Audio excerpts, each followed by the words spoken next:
दोस्तों आज का वीडियो हर इंश्योरेंस एजेंट के लिए बहुत ही ज़्यादा महत्वपूर्ण है क्योंकि आज की वीडियो में हम बात करने वाले हैं डर और शर्म के बारे में जो ज़्यादातर इंश्योरेंस एजेंट के मन में आता ही आता है। जब भी वो किसी को इंश्योरेंस पॉलिसी बताना चाहते हैं, समझाना चाहते हैं, तो कहीं न कहीं उनके मन में डर आ जाता है, शर्म आ जाता है, जिसकी वजह से वो उस व्यक्ति को इंश्योरेंस पॉलिसी नहीं बता पाते हैं, नहीं समझा पाते हैं और इसी वजह से उनका जो सपना होता है एमडीआरटी बनने का, सीओटी बनने का, टीओटी बनने का, ये भी पूरा नहीं हो पाता है, वो असफल हो जाते हैं। तो दोस्तों आज के वीडियो में मैं आपको यही बताने वाला हूँ कि आपको ये डर क्यों आता है, ये शर्म क्यों आती है जब भी आप किसी को इंश्योरेंस पॉलिसी बताने के बारे में सोचते हैं, समझाने के बारे में सोचते हैं। तो साथ ही साथ मैं आपको ये भी बताने वाला हूँ कि इस डर और इस शर्म को आप किस तरह से कम कर सकते हैं, किस तरह से अपने भीतर से निकाल सकते हैं। तो दोस्तों इस पूरे टॉपिक के ऊपर मैं आपसे बातें करूँ इससे पहले मेरी आपसे एक छोटी सी रिक्वेस्ट है कि यदि आप हमारे यूट्यूब चैनल पर नए हो या आपने हमारे यूट्यूब चैनल को अभी तक सब्सक्राइब ना करा हो तो चैनल को सब्सक्राइब करें, साथ ही साथ बेल आइकॉन पर भी क्लिक कर दें जिससे कि आपको हमारी सभी नई वीडियो की नोटिफिकेशन मिलते रहें।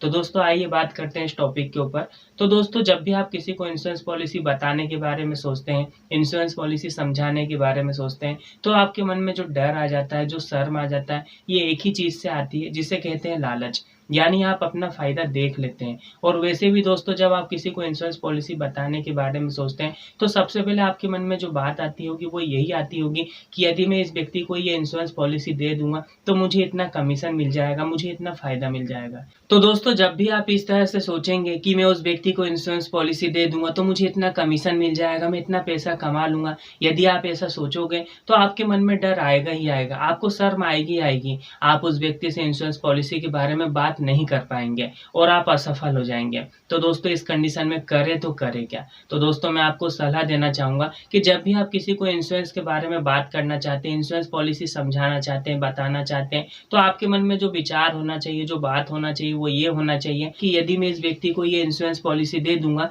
तो इस इंश्योरेंस पॉलिसी की वजह से इस व्यक्ति को क्या फ़ायदा होगा व इसकी फैमिली को क्या फ़ायदा होगा, ये बातें आपके मन में होना चाहिए। तो दोस्तों यदि आप इस तरह से सोचेंगे कि यदि मैं इस व्यक्ति को इंश्योरेंस पॉलिसी दे दूँगा, तो इसका क्या फ़ायदा होगा व इसकी फैमिली का क्या फ़ायदा होगा, यदि आप इस तरह सोचते हैं, तो आपके मन का जो डर है, जो शर्म है, ये पूरी तरह निकल जाएगा और आप हर व्यक्ति से इंश्योरेंस के बारे में बात कर पाएँगे, इंश्योरेंस पॉलिसी उसे दे पाएँगे और आपका जो भी सपना होगा एमडीआरटी बनने का, सीओटी बनने का, टीओटी बनने का, आप उसे अचीव कर पाएँगे। तो दोस्तों आज से आपको हमेशा इस बात का ध्यान रखना है कि आपको आपका फ़ायदा नहीं देखना है, आपको सिर्फ़ कस्टमर का ही फ़ायदा देखना है, उसकी फैमिली का ही फ़ायदा देखना है। और दोस्तों मैं आपको बताना चाहूँगा, आप कस्टमर का फ़ायदा देखोगे तो उससे आपका डर और शर्म निकल जाएगा और यदि रही आपके फ़ायदे की बात, तो वो तो आपको मिलना ही मिलना है। आप जो कर्म करोगे उसका फल तो आपको मिलेगा ही मिलेगा। और दोस्तों गीता में भी लिखा है कि अपना कर्म करो, फल की चिंता मत करो। आप यदि कर्म करोगे तो उसका जो फल मिलना है वो तो आपको मिलेगा ही मिलेगा। तो दोस्तों आज से आपका फ़ायदा आप ना देखें, आप सिर्फ़ कस्टमर का और उसकी फैमिली के ही फ़ायदे को ध्यान में रखें,